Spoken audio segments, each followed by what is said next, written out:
I think specifically when you're a startup, it's all about getting yourself out there, it's getting yourself recognized, but more so it's about being trusted.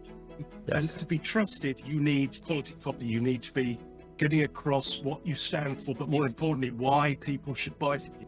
Hey everyone, we are here with Martin. Martin is a copywriter and the owner of MS Copy, and he's based in England. Thank you for being here with me. Pleasure, nice to be here. Thanks for having me.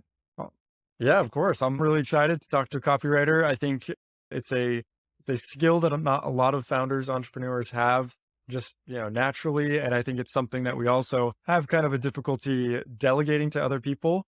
And so, to get started, what are before we kind of get into the main content of some of the mistakes that startup founders make, first off, what are some pieces of advice you have for founders? Like, why do they need good copywriting? Why is it an issue that they're having right now? Every firm needs good copywriting, Tyler. I think specifically when you're a startup, it's all about getting yourself out there, it's getting yourself recognized, but more so it's about being trusted. And to be trusted, you need quality copy. You need to be getting across what you stand for, but more importantly, why people should buy from you. And I don't think that's not that easy, really, because just saying what you do isn't enough. You need to go deeper than that. You need to go into the reasons behind why people need to get behind you. And specifically, you need to go to the emotional reasons why they should buy from you. Yeah. And I think that's one phrase I think I saw on your LinkedIn was you use emotion to draw somebody in and then logic to get them to buy, right? Exactly. Yeah. Spot on. You use emotion, draw them in. And then when there's an air, you use the logic to bring them to the sale, basically. Right. And then one just random question for you as a copywriter, have you seen a shift? Like obviously, in like social media, like TikTok, all of these different, social media channels that are becoming increasingly, shorter, and like the attention span it's difficult to get somebody's attention, right? Have you noticed that as a copywriter where you've had to change your tactics a little bit to capture someone's attention? That's a really good question. To an extent, to capture attention, but you know what?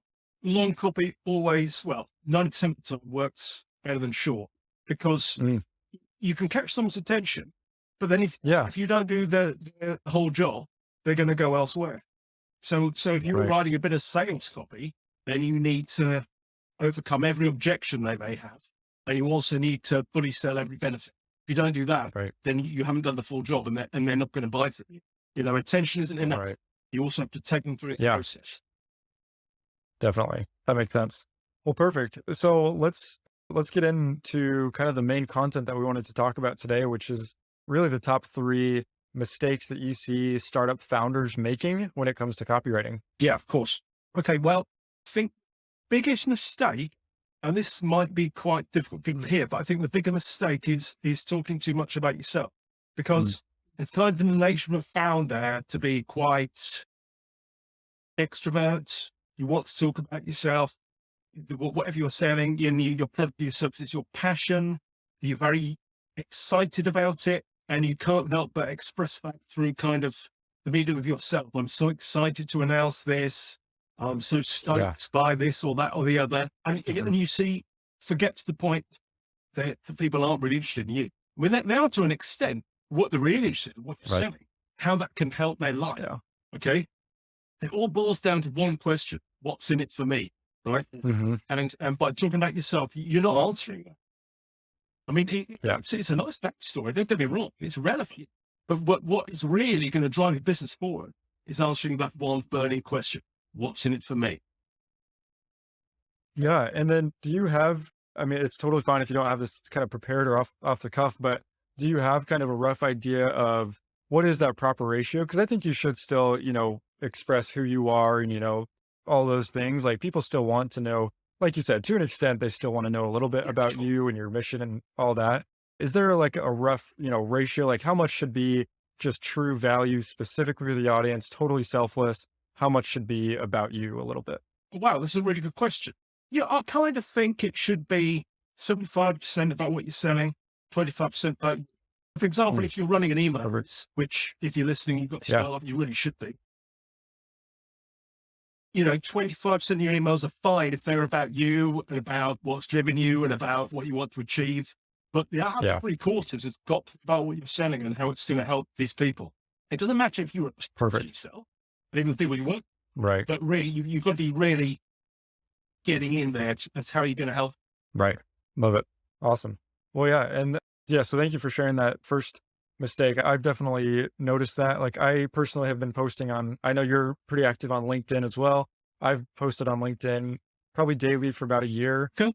And I'm still improving, still improving my copywriting skills and all of that. And I think that's one lesson I've definitely learned along the way is, those posts about myself that are more kind of selfish, they really don't perform. Like nobody cares that much about them. No, Like I think it's good to throw it in there, and it's, you can do it the right way and the wrong way. Yeah.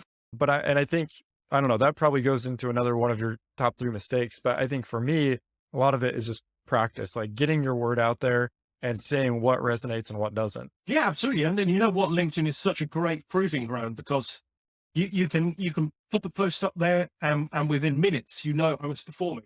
And it's really great to test these things. And actually that 25%, 75% rule I talked about is also great for LinkedIn. So anyone who's listening about, make it just a quarter about you, 3/4 about your product or service. And I guarantee you will see your engagement figures start to go up. Love it. Well, perfect. So let's get into the second mistake. What's another one of those top mistakes that startup founders make? Okay. Another shocker, an absolute shocker is cliches. And the biggest one is my absolute bugbear is to say you're passionate about something. Yeah. And Interesting. And it's an example which kind of, it proves the whole rule about cliches. Because when the first person said, I'm passionate about what I do, people were probably kind of blown away. Wow. He or she is really into this. So I should be listening to them about this. But now everyone and his dog is saying it. People are passionate about plumbing. People are passionate about sandwiches. People are passionate about chips.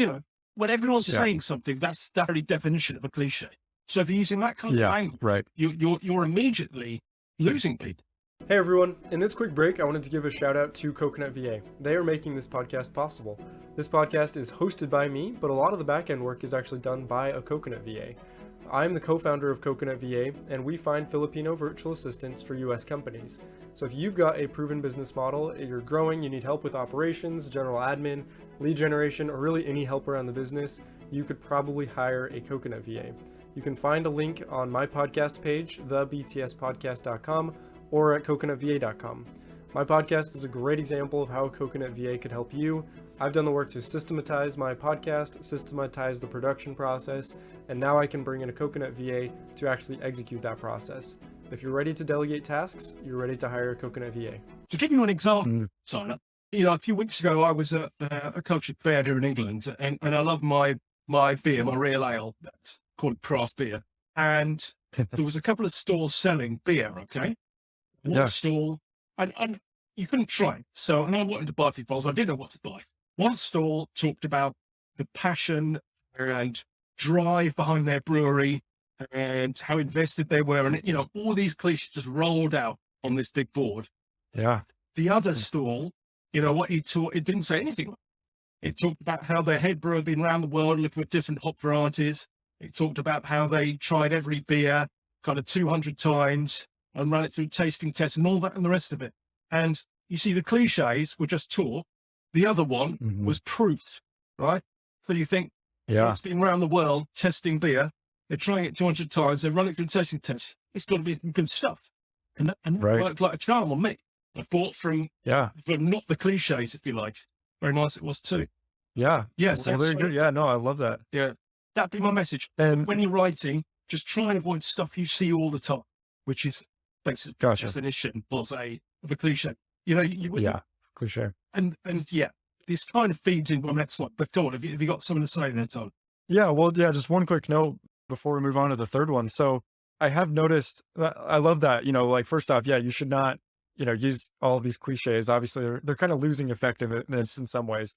And so the one thing I personally have noticed just when I'm talking to other founders, like I think in all of these different cliches, something always is moving to replace it as you know, an up and coming cliche. Yeah, of course. And one thing that I've noticed is becoming like obsessed, like I'm customer obsessed, or I'm obsessed about this idea, or I'm obsessed about this customer, you know, and I think that's kind of the up and coming cliche. Like right now, I see it being used a lot more. That's the new kid on the block.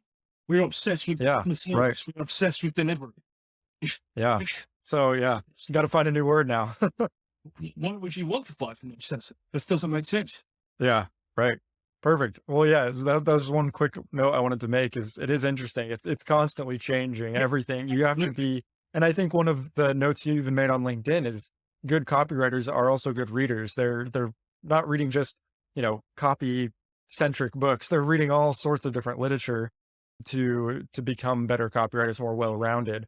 And so I think, like we've talked about, you know, to avoid those cliches, we should become varied in all the things that we are consuming as well. Yeah, absolutely. Absolutely. I mean, if you're going to write anything, the more you read, then the more widely you read, the better, because Yeah. you just absorb it and it helps you avoid cliches. And rubbish like that. Love it. Yeah. Awesome. Well, yeah, let's get into that third. What is that number 3, that top mistake that startup founders make when copywriting? I mean, I actually think this is the worst, and I think it is the most common, but it is writing to everyone, not to one specific person. Now, I get logically you are writing to a whole lot of people, which is why this comes about. When you write, whether you're on LinkedIn, whether you're on Twitter, whether you're on TikTok, whether it's through email, whatever, you should imagine that you're just writing to one specific person.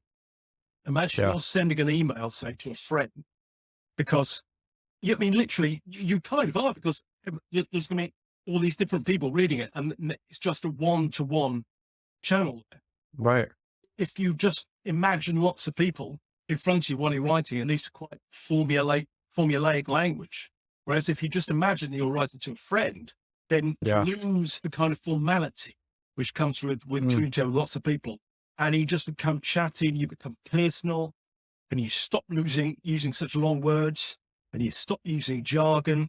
And when you start something like that, then you really make a connection with the reader. Wow. I like that a lot. And I mean, that's something I've thought about a lot, like starting this podcast is, you know, who exactly am I talking to?